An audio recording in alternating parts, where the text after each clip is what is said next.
आईनी हम पूर्व के मोर से घर के तोर समान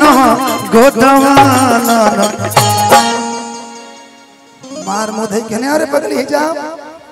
अजीत आज पूरा मूड में हम मानी कि गोदवाना हो ये देखो ई 9 नंबर के हो तू तारा माई के सास को ना मन दू कि गोदवाना हो अपन ढूंढी पो गोदाना गोदवाना हो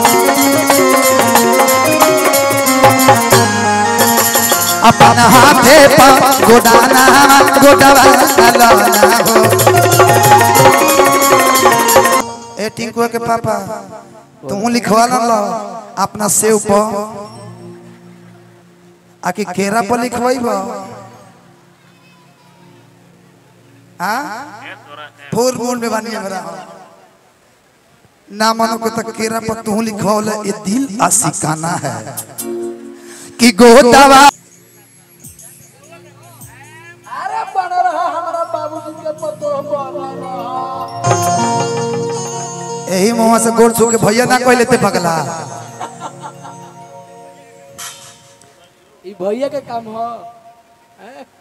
ई भैया काम ना तो भौजी काम हो भैया के काम बैग लेके लटकाव ए में आईलाइनर वगैरह बाकी ना तुम्हें काजर ले बा काजर ले दे तोर बरस से पेंट क दी है ना फिर हंसतिया अबे मुंह में माछी ढुक है ना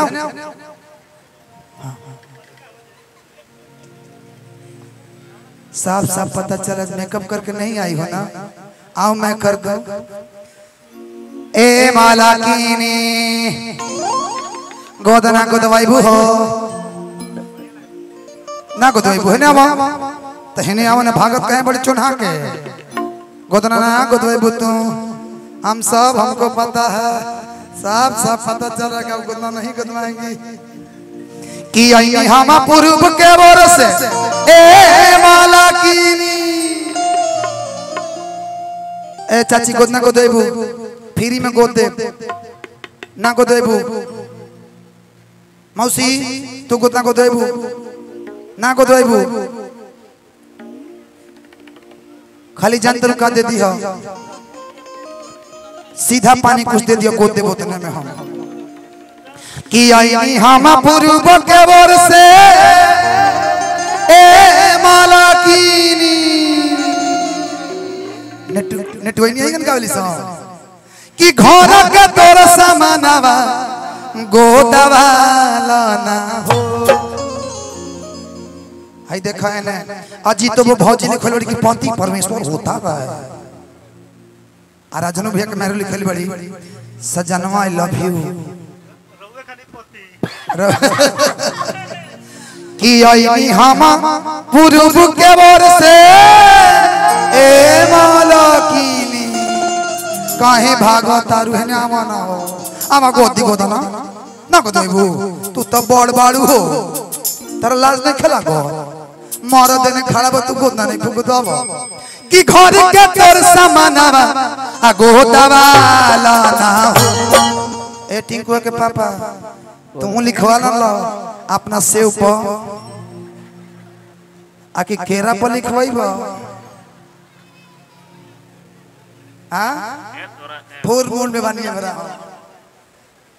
ना मनो के तक केरा पर तू लिखवाल ये दिल आशिकाना है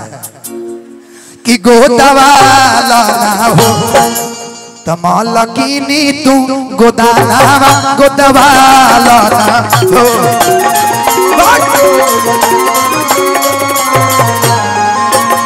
अपन हाथे तू गोदाना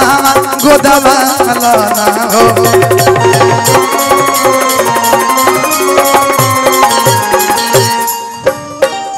आईनी हम पूर्व के बोर से आईनी हम पूर्व के बोर से ए माला कीनी देखो कहां से कहां होता आईनी हम पूर्व के बोर से घर के तोर समान गोदवाना मार मुधे कहने अरे पगली जा अजीत आज पूरा मूड में हम मानी कि गोदवाला ना हो देखो ई 9 नंबर के हो तू तारा माई के सास कहो ना मंदू कि गोदवाला ना हो अपन ढूंढी पो गोदाना गोदवाला ना हो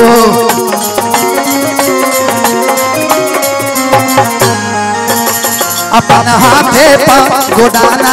गोदवाला ना हो रवजन तनिका गए बैठा ना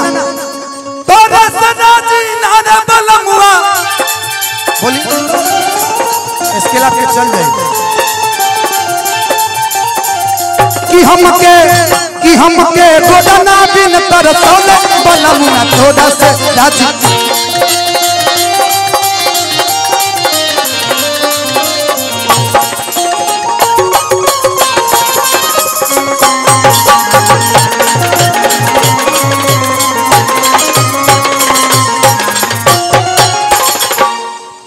ए बाबू अब 6 महीना के हो गइल बा 6 महीना के हो गइल बा 9 महीना में वैकेंसी आ जाए सोहर गवेबू न सोहर गवेबू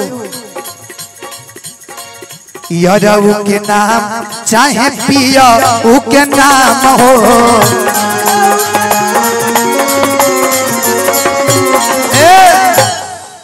कि बड़ा निक लागी ढेर ले तनई खीताम हो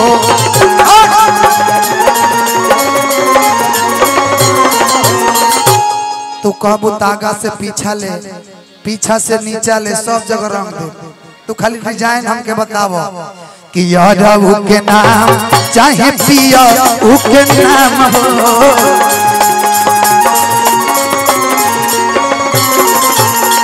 बड़ा निक लागी ढेर ले तो नहीं की दाम हो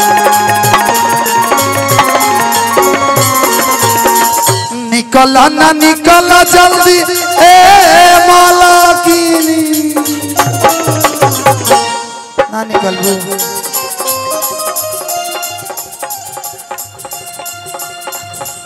अरे ऊपर से बामा गिर गइले ऊपर से बामा गिर गइले हमरा सैया जी के गोड़ावा टूट गइले ठीक भइले टूट गइले ठीक भइले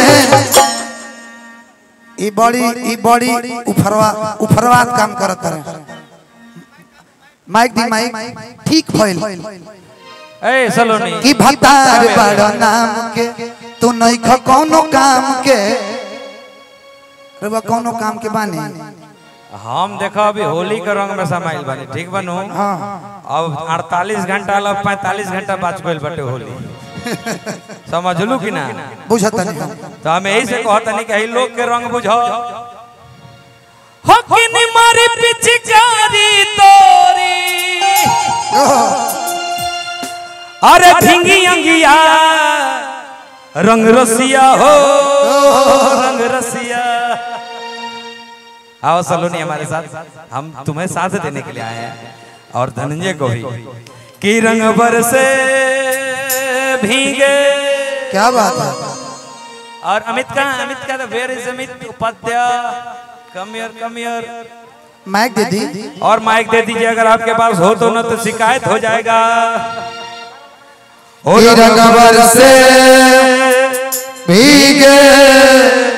चुनर वाली रंग बरसे अमित आई मेरे भाई मेरे कवि मेरे शायर ड्रेस से तो एकदम शायर लग रहे हैं आप और वैसा भी सुरीला भाई है बिल्कुल इनको आप लोग सुने कि नहीं अमित को आप गाए अभी ना शुरू में गाए ना धनंजय और अमित दोनों सुरीले हैं बहुत सुरीले हैं और सलोनी को तो मैं पहली बार आज देखा हूँ है ना पहली बार हम लोग मिले हैं आपका जवाब भैया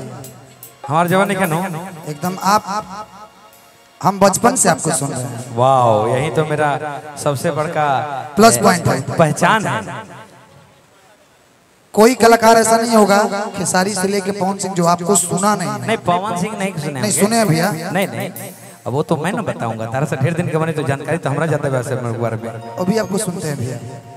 वो सुनना अलग बात है लेकिन हमारा याद बा 2006 से हम गाना गाओ तरी हमारे जब गाना ना आई रहे